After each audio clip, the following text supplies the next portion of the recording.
هنا جيد هذا سائل يسأل سؤال، يقول لماذا أنتم في دروسكم تذكرون السلفية بكثرة وتهاجمون من يسهل على الناس دينهم كما يفعله دعاة الصحوة؟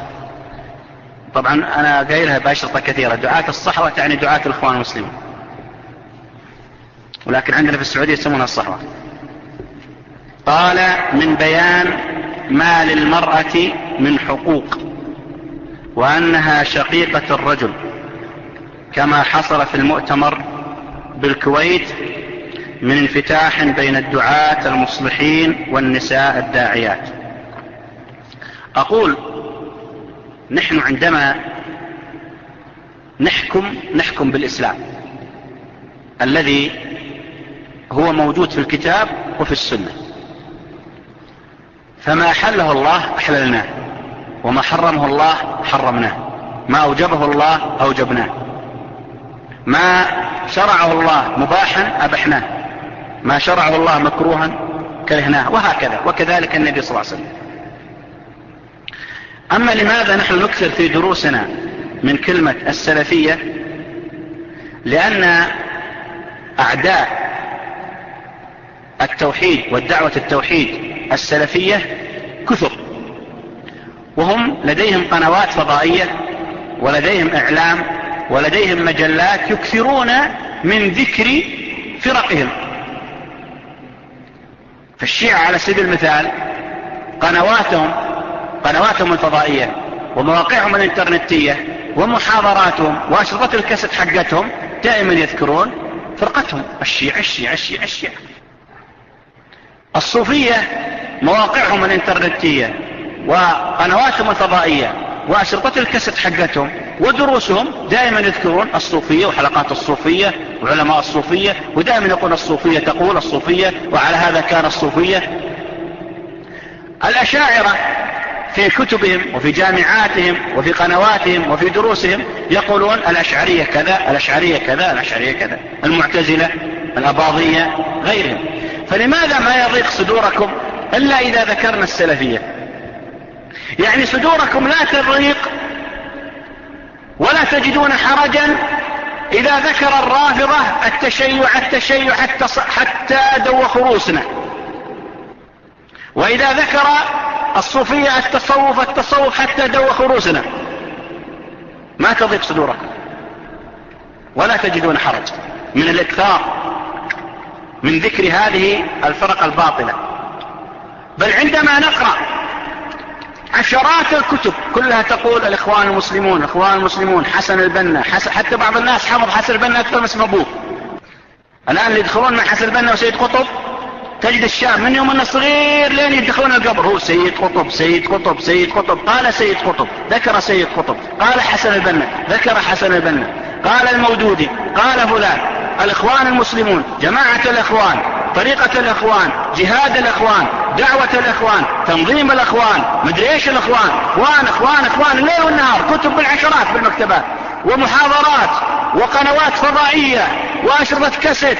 ما ضاقت صدوركم ولا وجدتم حرج، ولما يأتي السلفي يذكر السلفية تتضايقون. فإن كانت مجرد الذكر فهم يذكرون أكثر منا. ليه؟ لأن قنواتهم أكثر من قنواتنا ومواقعهم أكثر من مواقعنا وهم أعدادهم أكثر منا، فإذا هم يذكرون أكثر أسباب فرقهم، نحن نذكر أقل إذا كانت القضية قضية ذكر. وإن كانت القضية قضية حق وباطل فما لي أرى أن أناسا لا يتضايقون من ذكر الإخوان ومن ذكر الأشاعرة والصوفية والشيعة وذكر أسمائهم ورموزهم وكتبهم، ولكنهم يتضايقون إذا ذكرت اسم محمد بن عبد الوهاب، ابن تيمية، واضح ولا ابن القيم، ابن باز، ابن عثيمين، الباني، ربيع بن هادي، الفوزان وغيرهم، يتضايقون. لكن ما يتضايقون من ذكر هذا. كما عاض القرني قبل فترة مع الMBC كما رأيتها في جوال ورونيها الشباب، قالوا من العلماء الذين نرجع إليهم؟ قال العلماء المعتدلين الوسطيين، القرضاوي، الغزالي، الشعراوي.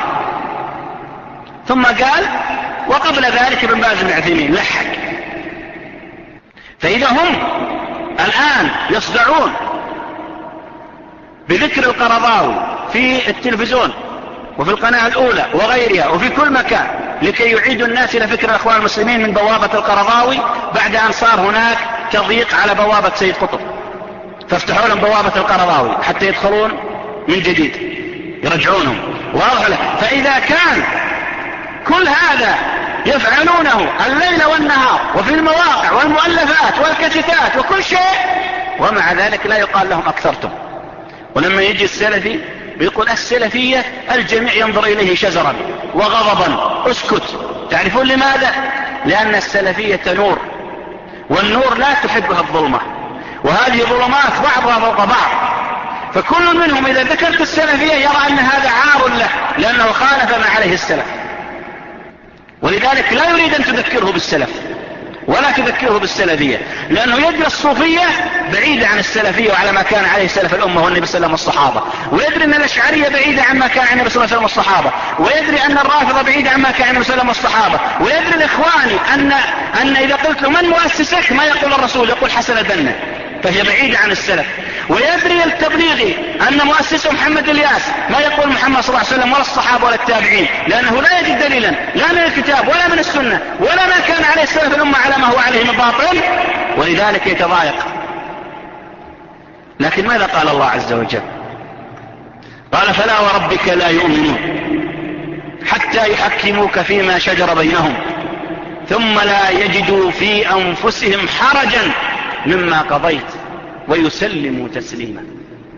الذي يجد في صدره حرج من السلفية إنما يجدها لأنه فيه حرج من سنة النبي صلى الله عليه وسلم، وإلا السلفيين ماذا قالوا لك في جميع الأبواب؟ إنما يقول لك قال الله قال الرسول.